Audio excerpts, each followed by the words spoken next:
Welcome to our Lagos studio. My name is Daniel Praise Osedebame. From our Lagos studio, we'll be looking at insecurity issues. Insecurity remains a major challenge in Nigeria, particularly in those states where kidnapping, banditry, herdsmen attacks, and terrorism, of course, cultism have become rampant. Esaland, once a peaceful region, is now grappling with a security crisis that has forced farmers to abandon their lands out of fear for their lives. Now, the alarming rise in violent crimes demands urgent action from the government, security agencies, and local communities. Joining us virtually from the City of Power is Engineer Sir Osareme Christian Omofoma, LP, Edo Central Senatorial candidate in the 2023 general election, author of Esa Land Beyond the Horizon, Past, Present, and Future. Now, together, we are going to explore the long-term strategies to restore peace and security in Nigeria, by extension, Edo State, and particularly in Esa Land. Good morning, Mr. Omofoma, and thank you for joining us. Good morning, Praise, and it's a pleasure to have on here. Definitely, it's an honor to have you. Help us make sense of the conversation. Can you give us an overview of the security situation in Nigeria, particularly in Esa Land today? Thank you. First of all, our approach to security in Nigeria is not the best approach, in my opinion. We'll narrow it down to those states. The same thing applies. We are always looking at a responsive approach, which is always not the best way to go. When you're talking about security, it's all encompassing. And you have to be looking at, what is security in the first place? We're talking about is the state where people are free from threats, from oppression, a state of well-being of the people. And we usually just want to react when things happen, instead of looking at a holistic and comprehensive approach, where would we look at personal security, we look at economic security, we look at political security and environmental security, then the community security itself. So it is all encompassing. We cannot treat it in bits and pieces, pieces, or where there's an attack or where there's a problem somewhere, then we are responding. No, that is not the best approach to go. And I think we need a lot of improvements in that regards. Now, talking about improvement, what are the root causes of insecurity in some of these communities, and why has the situation worsened over the years? Like I said, there has to be a holistic approach. The root causes are there, they're glaring, they are looking us in the face. Number one thing is economic security. When people don't have a means of livelihood, they are not sure about their tomorrow. They are not sure, okay, am I going to be able to feed my family? Am I even going to be able to make my basic personal needs as a human being? Then they are more likely to look at things like crime, things like things that can even jeopardize their own circumstances. And so then insecurity prevails, because when you take to vices, that foster the security situation in the society, then you are threatening the peace of that society. You are threatening the peace of that locality. So it's okay. You look at somebody who has a sick child in the hospital. Now we're looking at health security too. In the hospital, you are not sure how you're going to pay the bills. You are not sure if you can pay for the surgery. You are not sure if you can pay for the drugs. And so at that point, whatever comes your way, everything is a fair game at that point. You start thinking of how to immediately. Now you're talking about survival issues. And so I believe, if we want to look at security in this country, we have to look at it holistically. You just don't say because a place got attacked, okay, you go there and you go start looking for kidnappers, you look for the threats, these are all responsive measures. What about preventative measures?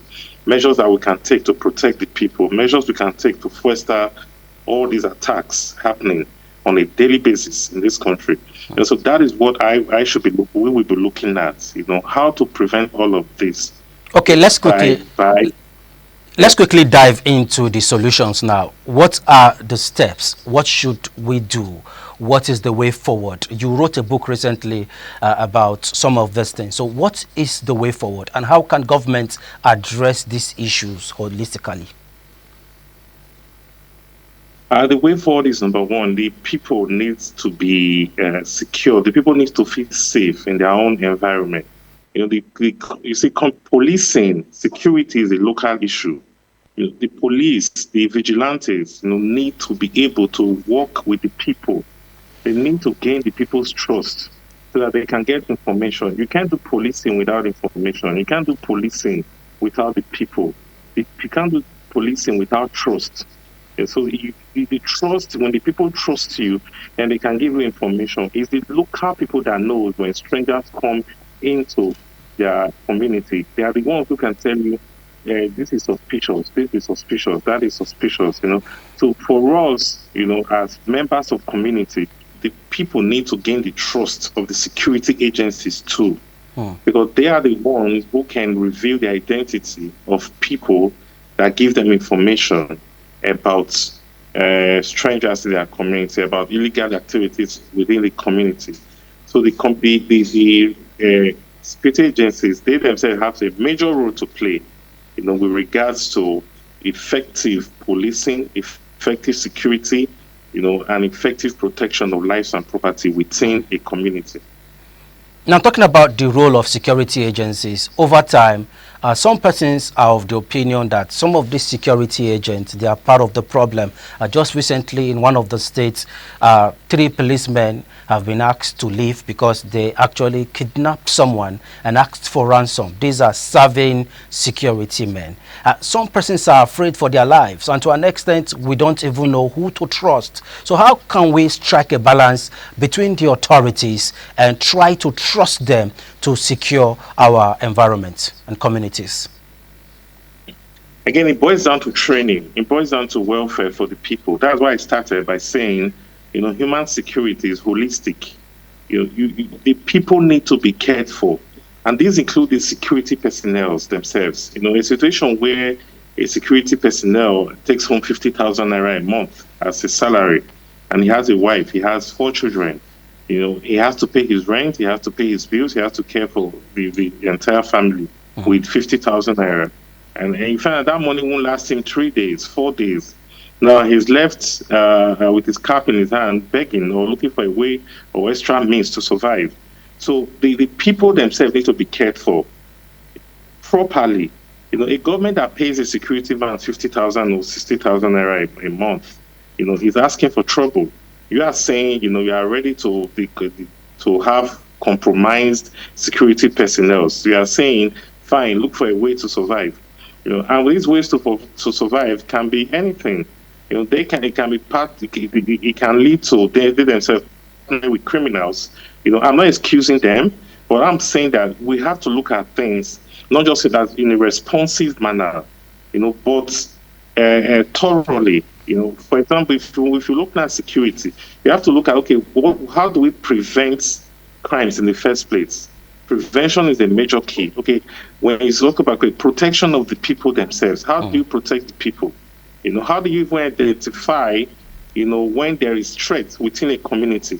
What is our level of preparedness? How do we respond when things happen? Are we prepared? Do we have proper equipment, proper kits? Are the personnel themselves, are they well trained to respond in an effective and timely manner, to such threats when they occur?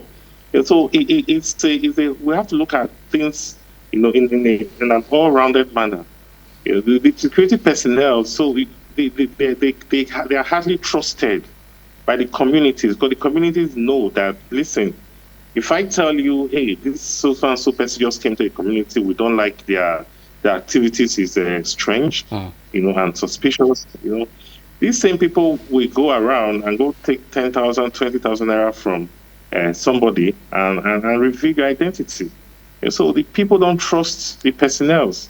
And so the thing have to be done properly in this country. We need, let's look at the role of the government now. Do you think the government has been proactive enough to tackle insecurity in the state to begin with, at the state level? I'm not trying to indict anybody, but I don't think so. I don't think so. What is our level of preparedness? What things, what modalities have we put in place to ensure these kidnappings don't happen? This situation where we always have to respond and respond. I notice a lot of the time, before you even respond, some of these kidnapped victims are killed. Some are sold for whatever, rituals, parts, and anything. All sorts of things is happening. And the truth is, we only even hear about the high-profile cases. A lot of people get kidnapped in this country and they are never seen again. And nothing is heard about them, nothing is done. And so this situation where it's only when there's a clamor in the society or a high-profile person is kidnapped, then you see everybody getting frantic and running up and down. You see a vigilante group mobilizing and going into the forest. This is not how security should be done. There should be proper coordination. Why are the kidnappings happening in the first place? Why can't we prevent this? When people move into communities and suspicious activities are going on, people see these things. Even many of the vigilante people know what is going on. Many of the police people know what is going on. Why can't they look at how they can make sure it doesn't happen in the first place? What is our level of preparedness? What sort of partnerships do the security agencies have with the communities so that they can at least try and foster some of these illegal activities going on? If the police has proper partnership with the community, that way, the community can trust them more. The police can organize local football competitions, go to schools, talk to kids, give them gifts, create a situation where they can trust. The people can trust you. In a lot of the wards outside this country, you see that police come to the schools and work with the kids as early as elementary school, the primary schools. You see police come, they take the school to their station, they take the kids to their station, take them on police car rides, and they build relationship. So these kids naturally grow up trusting the police. With that kind of trust, you see that it's easier for police to get information, for them to know that, okay, this is happening. Because every one of these incidents can be prevented if the people work closely in partnership with the communities that they serve. And that's why I always advocate for state policing, because policing is local, security is local. You cannot be doing policing and any form of security when you are not engaged actively with the people you are serving. You must be engaged. You must work with the community. So if the people themselves are choosing from the community, then it is easier to gain the trust of the people in that locality. Now, talking about the people in the community, there's a short clip I would like us to quickly watch. Then when we return back, we'll extend the front line of the conversation. Let's quickly roll the clip. Wait, so did you know that 95% of the Fulanis that you are seeing in your village, we always used to pay your traditional rulers before we landed into your village?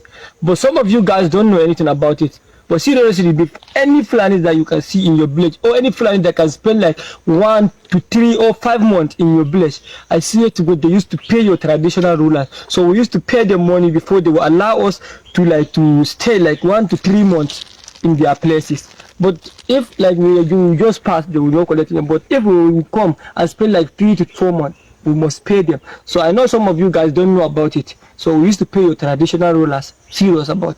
I see so many people are saying we are going around with in the bushes that we did not own. Which I say we used to pay for it. Actually, traditional rulers, I swear we used to pay them. Now, some of our traditional rulers have a lot of questions to answer.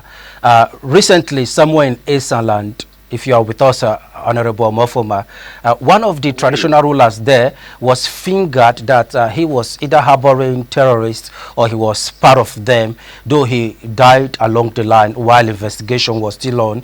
And just recently we learned his son, who actually took over his reign, was actually kidnapped. Now, so many issues, so many questions from the point of our traditional rulers. You heard it from that headman who is alleging that some of the traditional rulers collect money from them and give them right of stay, right of way in these communities. How do we handle issue like this? Yeah. You're talking about those communities in those central. You know, it was a very sad and tragic event, and you see, the people of this country, you know, we need to ask ourselves if we are ready, you know, for a better society, for a better nation. You know, because the things that happen sometimes leaves you in awe, and you start wondering what is going on. You know, the situation where a traditional ruler collaborates with outsiders to come kidnap or maim their own people or extort his own people, you know, it's beyond pathetic. And there are such things, I don't know, the prevention for such things, again, still lies with the people trusting the security personnel. You know, because I'm sure there are one or two people within the communities that knew about this, that knew that, okay, fine, these Fulanis or whoever is doing the kidnapping, right, it's has is liaising with their traditional ruler. So, but they cannot speak out, because if they speak out, someone will go definitely. They'll get reprisals, you know, because the information will be leaked to the people, you know, whoever these criminals are. So it's a case of trust. Are we able to trust the people we want to work with? Are we able to trust the security agencies we want to work with? So these are these we form the bedrock, you know, up to curbing such things. And again, the people too must ask themselves what kind of leaders they are appointing. It's not just traditional rulers, you know, leaders all over the country. We need to ask ourselves, who are the people ruling us? Who are the leaders we've put in power? You know, people don't take political power, you know, seriously. And there's what you call political security. You know, people don't take political power seriously in Nigeria. The masses don't know that the people you give power to, the people you allow rule you, will determine the course of your life and the life of your children, and even your children yet unborn. You know, they determine everything. You know, when there's bad politics, then, you know, it affects everyone. So we need to look at the people we are putting to office. We need to look at the people we are allowing to be traditional rulers, the people who we are saying, okay, you come and lead the society. All right, now let's quickly move on. In the past, you either hear that strangers are invading certain communities and committing some of these havocs. But recently, it has been observed that people of same community are those carrying out these wicked acts. In Anambra State, for instance, some young men were arrested with a female just recently, about 6 or 7 of them. 7 of them. They are all from the southeastern region, from that same community, and they are the one carrying out these kidnapping activities. How did we get here? Do you think the youths are not too much engaged that is giving them the opportunity to join in this act? In those days, we blame a particular region of the country for kidnapping, for terrorism and herdsmen issue, but now it has come down to people of same locality. What is the way out?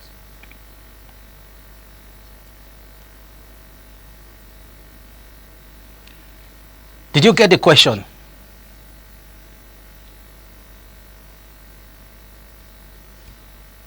Are you still there? Can you hear me? We can hear you loud and clear. Yeah, it's unfortunate that we've gotten to this point where, you know, members of your same community collaborate with outsiders, you know, or even with themselves, amongst themselves, and to kidnap or do harm to members of the same community. It's quite unfortunate. And when that happens, you find that such cases usually leads to death because the people will know that you can identify that they are members of your community. So even when ransom is paid in that instance, in such instance, the people still get killed or maimed. Our educational system, leaves a lot to be desired. The, the people are going through school, by paying their way through school, not getting proper education. Then even the system. You see, education is not just school. The people growing up within a society look at the society in general. We look at the people above us. Just like within a home, the kids are looking up to the parents for guidance, for mentorship, for provision of their well-being, for provision of their daily livelihood. So if you extend that to the society, the people within society are looking at their leaders. What are they doing? Is there any form of a reprimand? Is there any form of what do I say? How do I say it now? Is there any form of consequences or actions committed? You hear on TV a minister does this, a governor does that, a senator does one kind of thing, and you see how it is handled. I mean, the judiciary and the people are let go just like that, let off, with not even as much as a slap on the wrist. And the people start wondering, what kind of society is this? So these people are committing crimes, they are looting the nation, and nothing is going on, and how every society, most societies in Nigeria are impoverished, because of the way the leadership function in this country. So because of this, people become more daring. If A can do this and get away, why can't I do it and get away with it? And when the economy is the way it is right now, bad and tattered, and people are not sure of tomorrow, they are not sure of the livelihood, then they tend to want to take more serious risks that can even jeopardize their own safety, that jeopardize their own family. So at that point, they are looking at survival. They don't really care how the extent they go. Like I said, I'm not trying to excuse anything, but human security is all encompassing. Like I said from the beginning, you have to look at economic security. Economic security is number one thing, that drive people to commit crimes. You have to look at political security. That's another driver that drives people to commit crimes. Then you look at your personal security. All of these combines, again, affects your personal security in profound ways. Because the economy is not doing well, you find that crime rates increases. Anywhere in the world, once the economy is faltering, the crime rate starts skyrocketing. And so Nigeria is not an exception. Then with a poor educational system, with a poor reprimand system, with a poor, disciplinary system, then the crimes just go up astronomically. So this is what is happening in Nigeria. So that's why I say, let us be looking at the response alone. Let us look at what is the root cause. Why is this happening? Why are people within a society collaborating with them amongst themselves to kidnap people from the same society? Okay.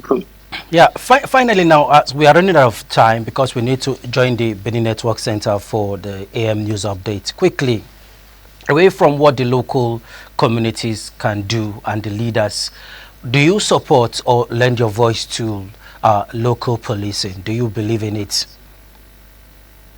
Oh, I believe in local policing 100%. I believe the autonomy of the police and the fact that the police should be state policing even. Apart from state police, you should have vigilante groups, that are very well equipped, as well equipped as the police, working hand in hand with the communities, to curb a lot of these menace.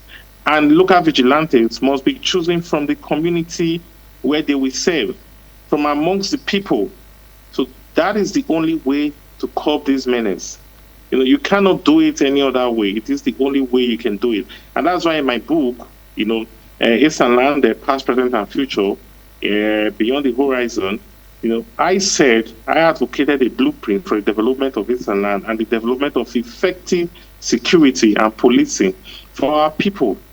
You know, it's beyond just responding. You know, response does not solve crime.